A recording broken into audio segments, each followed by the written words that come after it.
Merhaba arkadaşlar. Şimdi bu videoda böyle küçük bir çanta göstermeye çalışacağım. Bu çantanın bu çantayı yapmaktaki amacım şu oldu. Yürüyüşlere çıkıyoruz malum. Yürüyüşlere çıktığım zaman elinde bir telefon, telefonların bazısı büyük, giydiğiniz kıyafetlerin ceplerine sığmıyor. Evinizin anahtarı varsa anahtar bir yanda veyahut da yürüyüşten sonra bir markete uğrayacaksanız cüzdandı veyahut da işte kredi kartıydı falan. Onları böyle yürüyüş sırasında taşıyamayacak kadar büyük çantalar taşıyamayacağımız için küçük bir çantaya ihtiyaç duydum ben. Özellikle yürüyüş sırasında anahtar ve biraz para ve özellikle telefonu koymak için. Onun için bu şekilde pamuklu makromeden böyle bir çanta işledim. Şimdi pamuklu makromeden işledim dedim. Artmış bir pamuklu makromeydi. Onu gramını ölçtüm. Yaklaşık 150 gram pamuklu makromeden çıkıyor bu çanta. 150 gram pamuklu makrome. Bir tane düğmeye ihtiyacımız var. Kullandığımız tığ numarası ise 4 milimetrelik bir tığ kullanıyoruz. Ve şimdi daha açık renkten olmak üzere bu modelimizi yapmaya başlayalım. Yine ben böyle bir pamuklu makrome ipini kullanacağım. Şimdi bunu yapmak için 68 tane zincir çekiyoruz öncelikle. Zincir çekme ile ilgili, zincir nasıl çekilir onunla ilgili videom var eğer bakmak isterseniz. Şimdi ben burada 68 adet zinciri çektim. Şimdi buradaki bir özellik de şimdi burada başlıyoruz. Sapını bitirdiğimiz zaman kesiyoruz. Herhangi bir başka bir dikişti, ip koparmaydı, farklı şeyler yapabilirsiniz ama ben bunda yapmadım. Şimdi burada 68 tane çektikten sonra 1, 2, 3 zincir çekiyoruz. Tığa doluyoruz ve ilk noktaya batıyoruz. İkili trabzan yapıyoruz. Zincire battık. 2 kere de çektik. Zincire battık. 2 kere de çektik.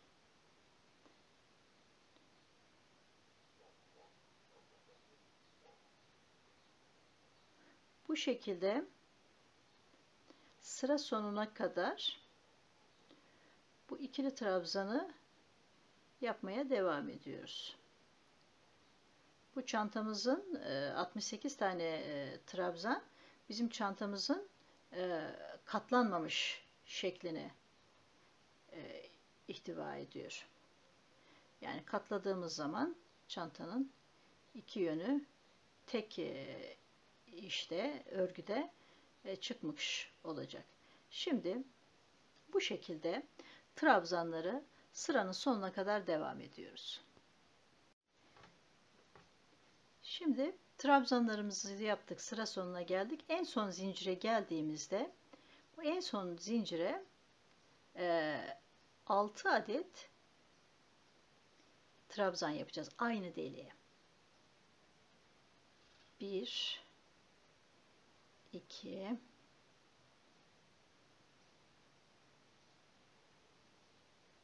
3 4 5 6 adet trabzan yapacağız. Bu 6 adet trabzanı yaptığımız yer aslında çantamızın kapak kısmını oluşturuyor. Pardon, şurası. Burası. Çantamızın aynı zamanda kapağını da birlikte örüyoruz.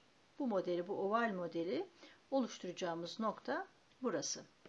6 tane aynı noktaya trabzanı yaptıktan sonra karşı taraflarına ilmeği de arkada ipin içinde bırakarak yine sıra sonuna kadar biz bu trabzan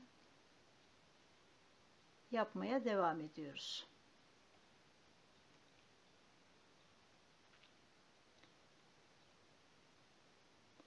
Şimdi bu trabzanları yaparken ya şu ilmeği şu ilmekleri takip etmek lazım. Birbirine karşılıklı olarak eşit olsun diye. Şimdi bakın ya şu dibe batabilirsiniz veyahut da hemen ilmeğin bir ucunu aldığınızda zaten karşı tarafı karşılamış oluyorsunuz. Eğer çok sıkıntıda olursanız şu da olabilir. 1, 2, 3, 4, 5, 6. Burası 6. Şu geldiğiniz noktaya kadar 1, 2, 3, 4, 5, 6. Şimdi buradan sayarsak 1, 2, 3, 4, 5, 6. Yani ilmek sayısının eşit olmaması çantanın biraz sürekli olarak aynı yönde gideceği için şeklinin biraz bozuk olmasına neden olabilir. O yüzden karşılıklı arada boşluk atlamadan bu ilmekleri yapıyoruz.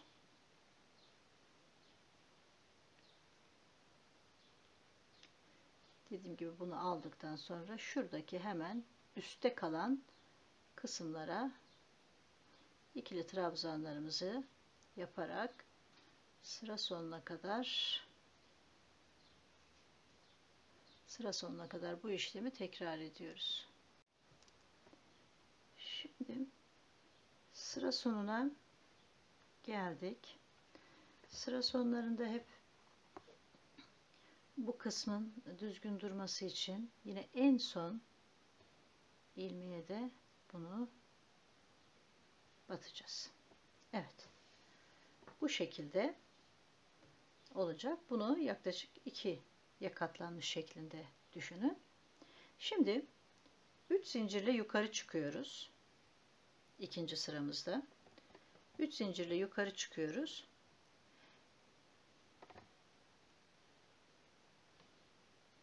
Yine tığımızı doladık. Bu sefer buradaki boşluklara batarak trabzan yapmıyoruz. Biliyorsunuz şu trabzanların başında bir arka tarafta ilmek var, bir ön tarafta var. Bir de başına batarak yapabiliriz. Burada ön taraftaki ilmekleri alıyoruz. O ilmekleri alıyoruz ki şurada şu şekilde daha yakından göstereyim. Çizgilerle eşit bir şekilde çıksın. Yani çantanın bu tarafının şekliyle bu tarafının şekli aynı olsun diye ilmeğin ön tarafına batıyoruz. Bakın trabzanın şuradaki ilmeklerinin ön kısımdakini alıyoruz ve yine diğer tarafa gelinceye kadar trabzan yapıyoruz. İlmeğin önündekileri alıyoruz. Böylelikle şu ön tarafta bir çizgi şeklinde bir model oluşuyor. Bittiği zaman da hangi tarafı kullanacağımıza karar veriyoruz. Yani model birbirinin aynısı olsun diye ilmeğin trabzanların üstündeki ilmeklerin ön tarafındaki ilmeği alarak trabzan yapmaya devam ediyoruz. Nereye kadar? Bu çantanın ön kısmını, kapak kısmını yapacağımız yere kadar bu şekilde trabzanları yapmaya devam ediyoruz. Şimdi sıranın sonuna kadar geldim. Şimdi bu sıranın sonuna kadar geldiğimde şunu söylemek lazım. Baştan başlayıp buraya kadar geldiğimiz kapak kısmına geldiğimiz kısma kadar 68 adet şey var. İkili trabzan var sayı olarak vermem gerekirse. Yani burada ikinci sırayı döndüğümüzde burada 68 tane trabzan yapıyoruz. 68. trabzanı yaptıktan sonra bu sefer çantamızın şu ikinci delik kısmını yapacağız. Burada 1, 2, 3, 4, 5 tane kutucuk oluşturacağız. Kutucukların arasında 2 zincir var. 68 trabzanı yaptık. 2 zincir çektik. Yine arkadan, ilmeği arkadan almaya devam ediyoruz. Burada değişik bir işlem yapmıyoruz. Çantanın sap model, kapak modelini yaparken. Yine arkadan aldık. Bir kutucuk, 2 zincir çektik.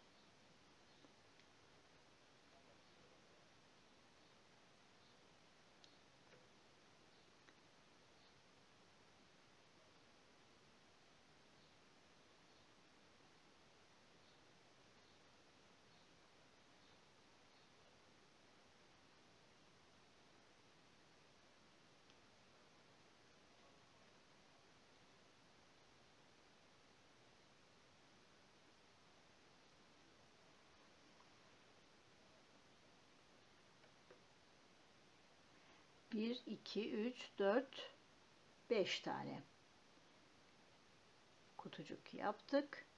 Ve şimdi tekrardan trabzanlarımızı işlemeye devam ediyoruz. Bu modelin karşı tarafında da.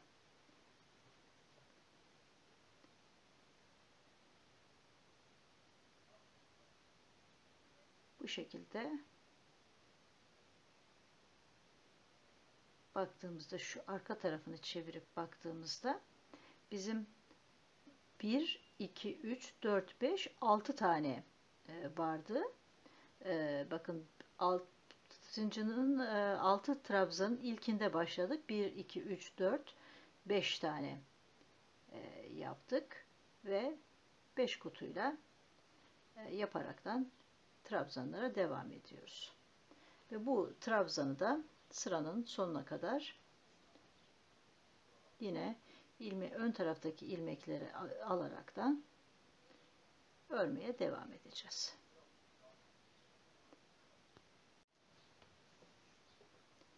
Evet, en son noktamıza geldik. Şimdi burada da 3 zincirle çıktığımız trabzanın üst kısmına bir trabzanımızı yaptık. Bir zincir çektik. Şimdi burada demiştik ki bu tarafında boydan boya 68 trabzan yapıyoruz. 68 trabzandan sonra 2 zincir çekiyoruz. 1, 2, 3, 4, 5 tane delik yapıyoruz. Şimdi bu kutucukları yaptıktan sonra bu kutucuk da dahil olmak üzere. Şimdi buradan tekrardan saydığımızda 68 tane trabzan çıkıyor. Yani şuradan aldığımızda son kutucuk ya bu. Son kutucuğu kapattık. Ondan sonra sayıyoruz. 2, 4, 6, 8, 10, 12, 14, 16, 18, 20, 22, 24, 26, 28, 30, 32, 34, 36, 38, 40, 42, 44, 46, 48, 50, 52, 54, 56, 58, 60, 62, 64, 66, 68. 68 tane yaptık. Artık işimiz herhangi bir sapma yapmaz. Şimdi bir zincir çektik. Artık tekrardan işimizi ters döndürüyoruz. Bakın ters döndürüyoruz. Ters döndürdükten sonra bir önceki trabzanları yaptığımız şekilde olduğu gibi 3. sırada bu sefer bir sık iğne yapacağız. Sadece sık iğne. Bakın şuradaki kutucukları dolduracak şekilde bütün sıra boyunca sık iğne yapacağız.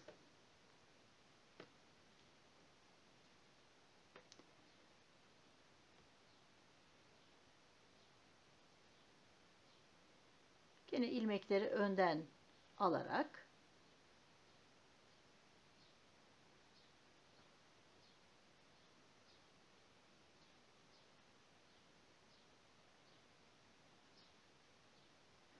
bütün sıra boyunca çanta kapağının olduğu kutucuklara 5 adet kutucuğa gelinceye kadar böyle ilmekleri ön kısımdaki bir önceki sırada yaptığımız gibi öne bakan ilmekleri alaraktan sık iğne yapıyoruz.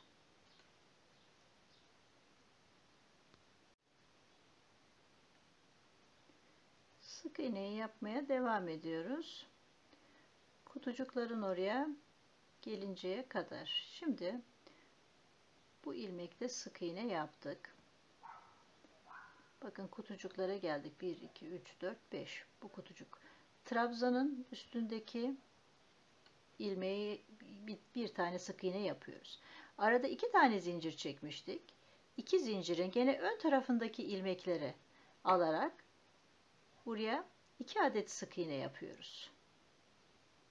Bakın o zaman şöyle çizgiler bu tarafta gözüküyor. Bir tane trabzanların başına, yine zincirlerin de bakın şurada zincir çekmiştik ya, şu ön tarafındaki, nasıl göstereyim, şöyle ön tarafındaki ilmekleri alıyoruz. Trabzan sık iğne yapıyoruz. Böyle yaptığımızda bu arka tarafta bu öyle bir çizgi oluşuyor. Ona dikkat edin. Gene dediğim gibi sık iğneleri, zincirlerin üstünü ve bir adet trabzanların üstüne sık iğne yapıyoruz ve karşı tarafa, kutucuklardaki bu işlemi bitirdikten sonra karşı tarafa geçtiğimizde yine sıranın sonuna kadar aynı işlemi tekrar ediyoruz ve böylece çanta yapımında 3. sıramızı da tamamlamış oluyoruz. Bakın bu tarafa geçtiğimizde şöyle bir çizgi oluşuyor. Yani ona dikkat etmek lazım.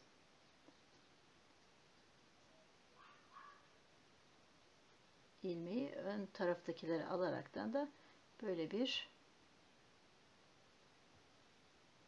model oluşmuş oluyor. Evet. Bu işlemi, sık iğne işlemini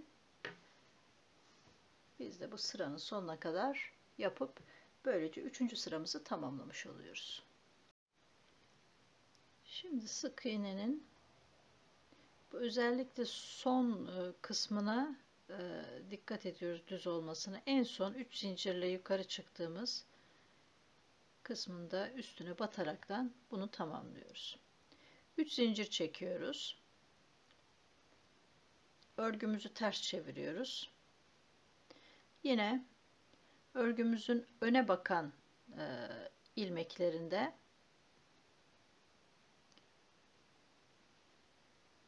ikili trabzan yapıyoruz. Bu ikili trabzanları çantamızın kapak kısmına gelinceye kadar devam ediyoruz.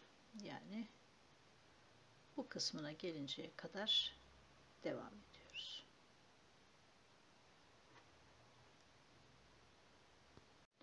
Şimdi sık iğneyi yaparken çanta ağzı kısmına geldiğimiz zaman boşluk kısmına 3 adet, bir tane de trabzanın başına olmak üzere sık iğne yapacağız. Trabzanın başına bir sık iğne yaptık. Boşluğa 3 tane sık iğne yapacağız.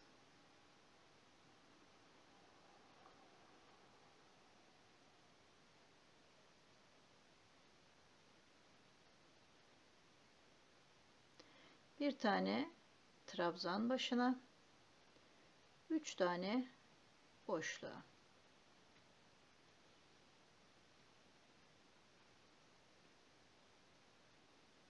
Bir trabzan başına,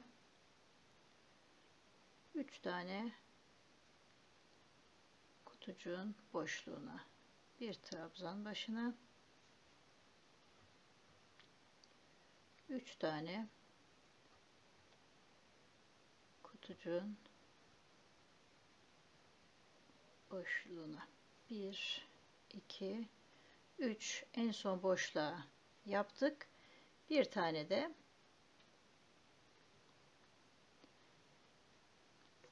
sık iğne tarafına yapmış trabzan başına yapıyoruz.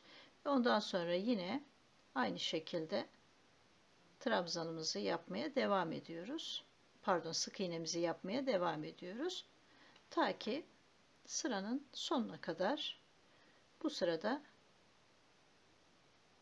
böylelikle tamamlamış olacağız. Sık iğne sırasını da bu şekilde tamamlamış olacağız. Evet, bu işlemi sıranın sonuna kadar devam ettireceğiz.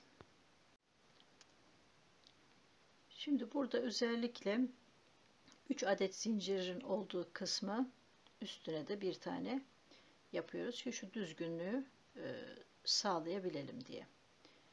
Şimdi 3 zincir çekiyoruz. Şeyimizi tersine çeviriyoruz. Yine burada önden itibaren bu bir tane 3 zincir olan kısmı hemen yanındakine, yani şu kısma değil buraya bataraktan trabzanı devam ettiriyoruz. Trabzanları yaparken, yani modelimizin özellikle şu kısmına geldiğimizde sıkıntı yaşarsanız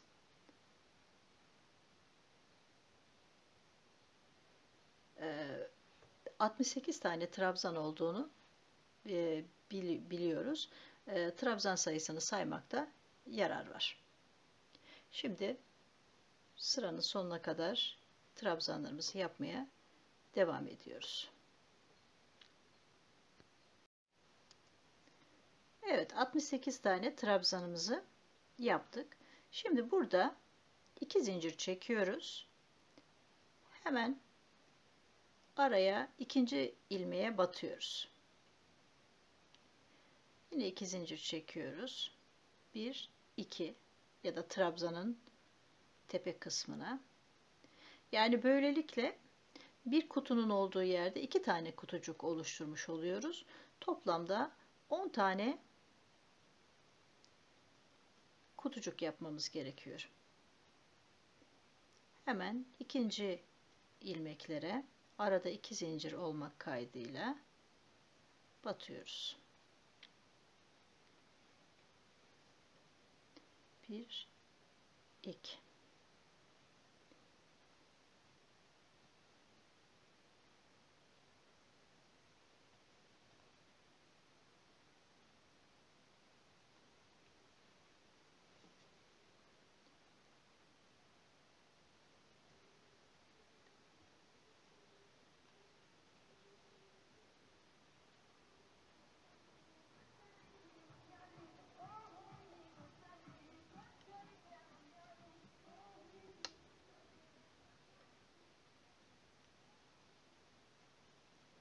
Şimdi şöyle saydığımızda 1, 2, 3, 4, 5, 6, 7, 8, 9, 10.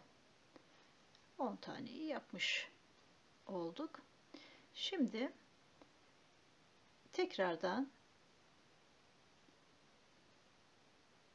ilmeklerin ön kısmına batarak trabzanlarımızı yine her sırada olduğu gibi burada sıranın sonuna kadar trabzan yapacağız. Şimdi trabzanımızı sayımızı bitirdik. Tekrardan 3 zincir çekiyoruz. Örgümüzü ters çeviriyoruz. Şimdi bizim yaptığımız çantanın ön kısmı burası olacak. Yani şu kısım. Nasıl söyleyeyim? Şu iplerin çevrildiği kısım. Bakın şu kısım. Yani şu iplerin olduğu kısım. Bu artık son sıra olacak. Son sıra olduğu için bakın burada tekrardan bu model ortaya çıksın diye, çizgi ortaya çıksın diye bu sefer ilmeğin arka kısımları alaraktan trabzan yapacağız. 3 zincirimizi çektik. Trabzanı bu sefer arka kısımlarına daki ilmekleri alacağız.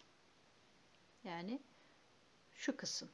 hep önden alıyorduk. Bu sefer arkadan alacağız. Bu artık bizim, bakın o zaman çizgi gibi olan kısım buradan çıkacak. Yani burası da böyle çizgi şeklinde olacak. Burası ön modelimiz olduğu için, bakın ön ortadan başladığımız yer hep bir sıra bu çizgi gibi olan modelleri burada yapmıştık. Şimdi bu en son kısımda da ilmeğin arkasından alarak trabzanlarımızı yapıyoruz. Nereye kadar? Çantamızın kapak kısmının olduğu model kısmına kadar bu işlemi yapıyoruz. Şimdi burada son trabzanın başını da yaptık. Üçlü trabzan. Buradaki boşluklara geldiğimizde boşluklara gene zincirlerin üstünden olmak üzere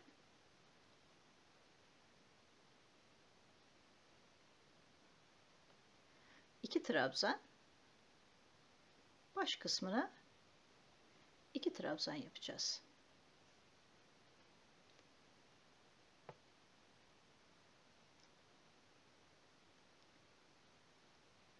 Zincirlerin öndeki ilmeklerine birer trabzan, bir öncekinde iki zincir çekmiştik. Trabzan başlarına ise birer tane ikili trabzan yapacağız. Bu işlemi artık sıra sonuna kadar böyle devam ettireceğiz. Bu sırayla beraber bizim çantamızın ana kısmı bitmiş oluyor. Bundan sonra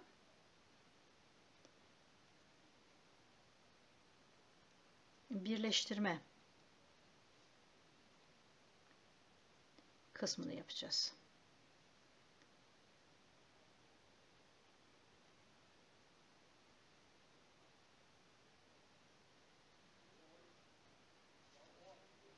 Evet. Bu şekilde trabzanı yaparak sonuna kadar, son sıraya kadar, buradan buraya kadar trabzanlarımızı yaparak çantamızın gövdesini tamamlamış olacağız. Şimdi son sıramızdan sonra baştan itibaren çantanın kapak kısmından, kapağını ördüğümüz kısmından değil, bu kısmından itibaren 30 tane ilmek, 30 trabzan sayıyoruz. Bir belirteç tutturuyoruz. Buradan da karşı köşesinden de 30 tane sayıyoruz. Bir belirteç tutturuyoruz. Ondan sonra en son bu noktada kalmıştık. Trabzanımızı bitirmiştik. Şimdi burada bir zincir çekiyoruz. İkili trabzanları yaptığımız yerlere 2 adet sık iğne yapıyoruz. Tabi burada bunu yaparken şey de önemli. Onu söyleyeyim. Çantanın ön kısmı buraya gelecektir. Yani bu yüzden yapmamız gerekiyor. İkili trabzanların olduğu yere 2 tane sık iğne, bir tane tekli sık iğne yaptığımız yere bir sık iğne. Trabzanların olduğu yere 2 sık iğne.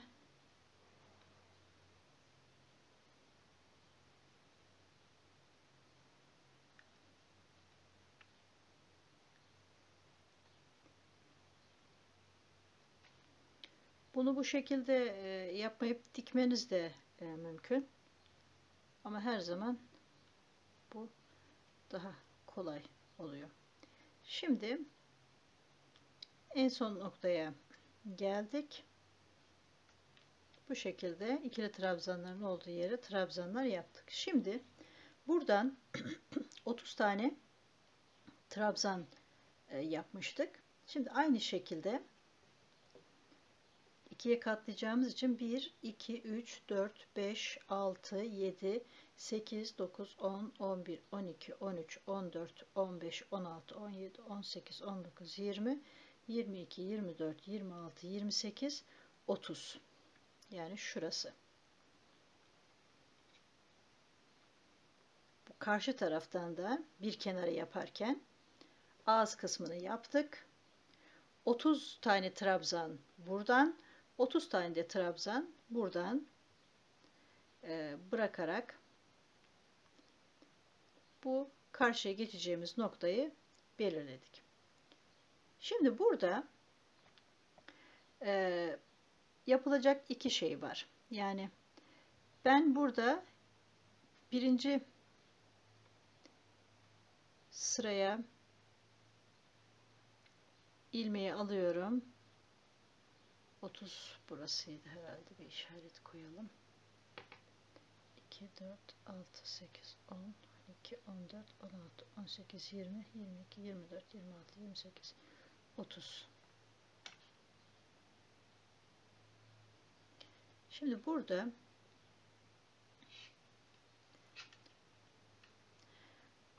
böyle ilmekleri içten içe alıp sık iğne şeklinde yapabilirsiniz. Ya da bunu ilmeğin içinden geçirerek de yapabilirsiniz. Ben dikiş yapar gibi ilmeğin içinden geçiriyorum.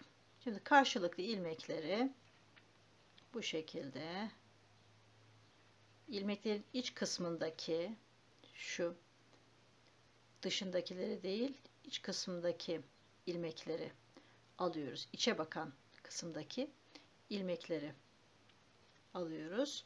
İlmeğin içinden geçiriyoruz. Böylelikle örgüyle bir nevi örgünün dış kısmından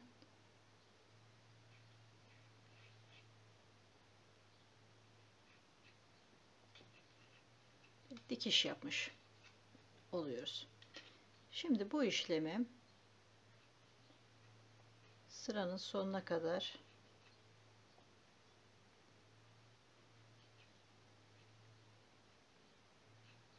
devam ettiriyoruz.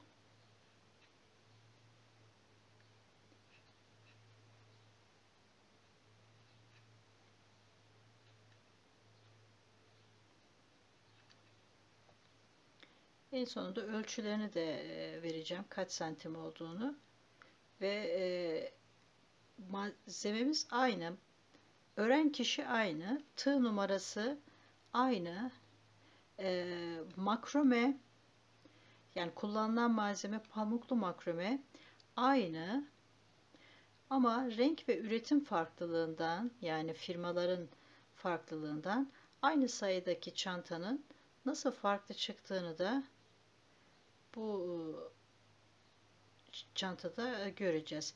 Benim kullandığım bu ikisi de pamuklu makrome diye geçiyor. Ancak markaları farklı. Evet, buradakini de çıkartıyoruz. En son kısmına geldik. Evet. Şimdi en son kısmına geldik. Bunu bu şekilde yaptık. Buradan karşıya geçeceğiz. Karşıya geçmemiz 30 tane baştan itibaren, buradan itibaren 30 tane saymıştık. 30'u yaptığımız şöyle trabzanın sırasını katlıyoruz. Sanki katlama varmış gibi. Ve burada sık iğne yapıyoruz. İlk köşeye, ilk trabzanın olduğu yere köşe olduğu için 3 tane yaptık. Diğerlerine trabzanlarda 2, aynı çantanın ağzında yaptığımız gibi, bir trabzanın olduğu yerde de bir tane sık iğne.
Aynı köşeye geldiğimiz için burada 3 tane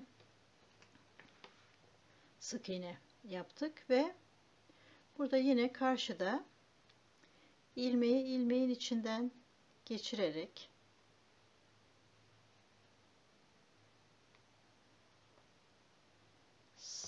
sıra sonuna kadar, yani şu çantanın bu ağız kısmına kadar bu işlemi yapıyoruz.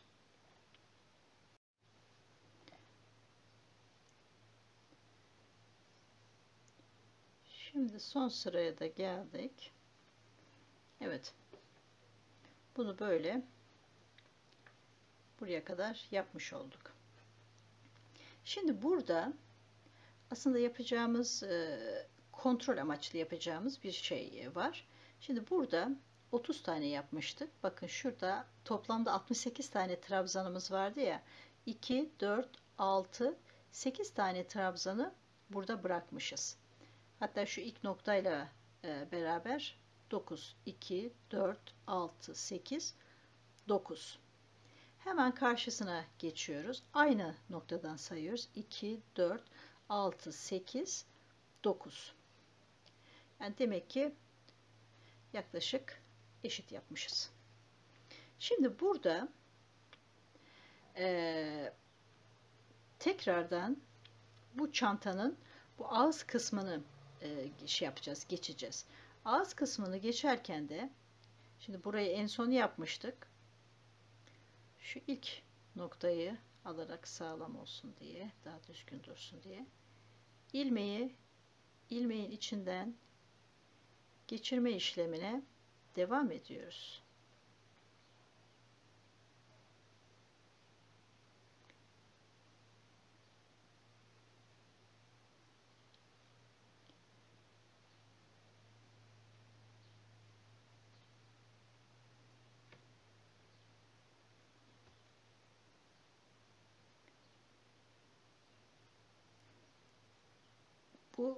Burada öne bakan ilmekleri alarak ilmeği ilmeğin içinden geçiriyoruz. Karşı tarafa daha düzgün geçmek için. Buradaki ilmek alışı çok şey değil. Yani sizin duruşunuz önemli. Bakın burada da örgü gibi duruyor. Ön taraftan da alabilirsiniz. Hangi model hoşunuza gidiyorsa. Ama bu arkadan alma burada hem bir sıkılık verdi. Şimdi buraya geldiğimizde düğme için ilik yapacağız. 1, 2, 3, 4, 5 tane kutucuğumuz var. 1, 2, 3, 4, 5 tane kutucuğumuz var. Yani şu 5 kutucuğu saydığımız zaman şu orta noktası burası olacak. Orta noktasına gelindiğinde biz bir düğme için 3, 4, 5, 6, 7, 8, yani bu düğmemizin büyüklüğüne göre değişiyor. Ona göre bir ayarlama yapacağız. Yani şu düğme geçirdiğimizde şu şekilde geçecek. Biraz da sıkı olmasında fayda var. Çünkü bu da şey yapıyor, sünüyor biraz. 8 tane zincir çektik. Aynı noktaya batıyoruz. İlmeği ilmeğin içinden geçiriyoruz ve bundan sonra tekrardan sıra başına kadar, kapağın bitim noktasına kadar ilmeği ilmekten geçirme işlemine devam ediyoruz.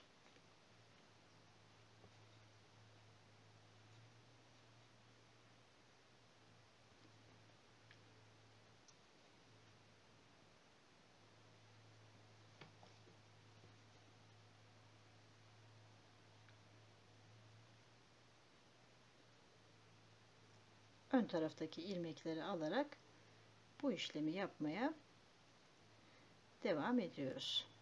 Şimdi son noktaya geldiğimizde burada dikkat edeceğimiz nokta, bakın burada potluk yapmasın diye bazı şeyler yapabiliriz. Mesela şuradaki en son noktayı şöyle alıp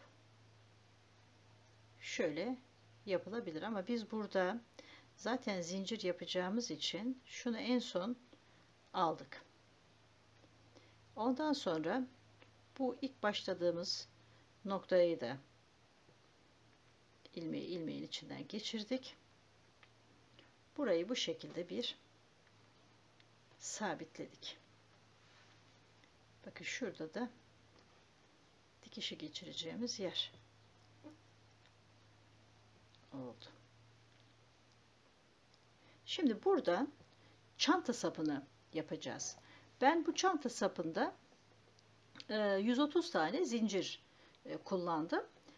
Biraz ilk kullanışta farklı, yani kısaymış gibi gelebilir ama içine bir şeyler koydukça sarkma yapıyor. O tamamen size kalmış. Şimdi yine burada 130 tane, çok sık olmamak kaydıyla zincirimi çekiyorum. 130 tane zincir çekiyorum. Şimdi 120 tane zincir çektim. Zinciri çekerken şunu göstermek istiyorum. Bunu serbest bir şekilde bırakmadım. Yönü aynı olsun diye ilk başlangıçtan itibaren buraya elimi koyarak zinciri çektim ki yönünde, yani bu kıvrılmasın diyerekten. 120, 121, 122, 123, 124, 125, 126, 127, 128, 130. Evet. Şimdi bunu aynı yönde olduğu için geleceğim buraya,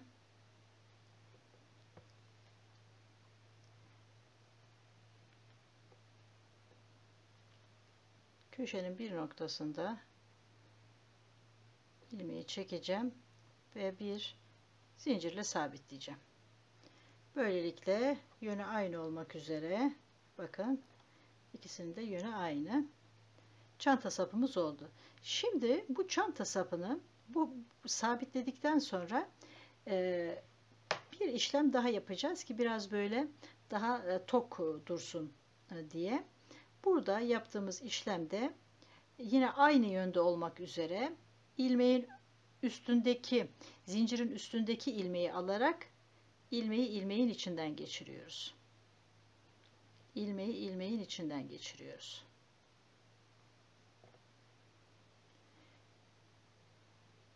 Bunu bütün sıra boyunca yapıyoruz.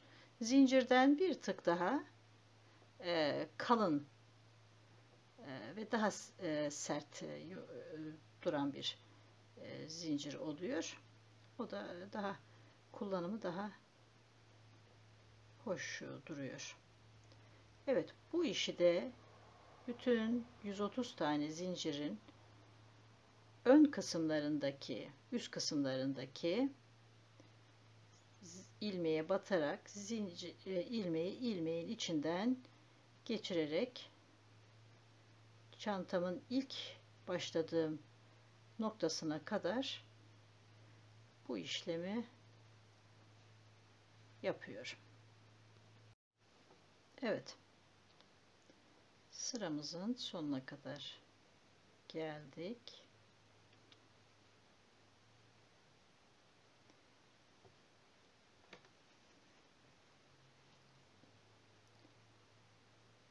En son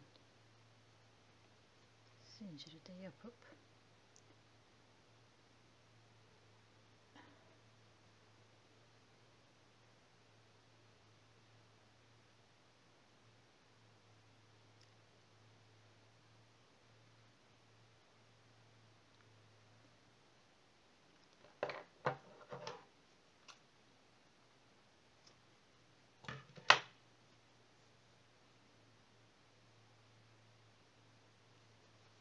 şimdi bu ipi içine alacağız.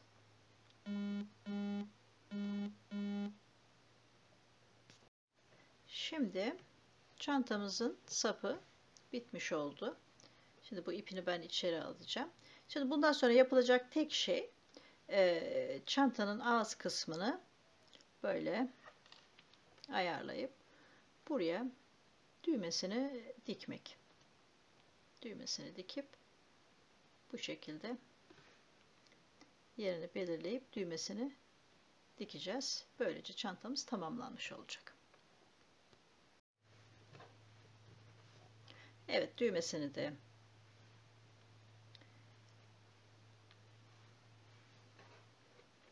diktim. Evet, bu şekilde. Yani gayet güzel bir çanta. Şimdi başta dediğim kısma geleyim. Şimdi bu çantanın ebatlarını veriyorum. 18 santime 12 santim. 18 santime 12 santim. Bu çantayla bu çanta ikisi de şeyle işlenmiş. Pamuklu makrome ile işlenmiş. Bakın. Aynı sayıda, aynı tığ numarasıyla. Bu ise 13 santime 20,5 santim. Yani biraz daha küçük oluyor. İşte bu farklı markaların farklı iplerle renk farklılığı, marka farklılığı bu tür şeyler yapılabiliyor. Yani çantanın boyutunu o yüzden veriyorum ki farklı bir iple yaptığınız zaman benimki de böyle aynısını kullandım. Farklı uzunlukta oldu diye düşünmeyin diye. Bunlar küçük pazara giderken yürüyüşte bir telefon, bir anahtar, biraz gerekirse para alabilecek büyüklükte bir çantamız oldu. Umarım faydalı olmuştur. Başka videolarda görüşmek üzere.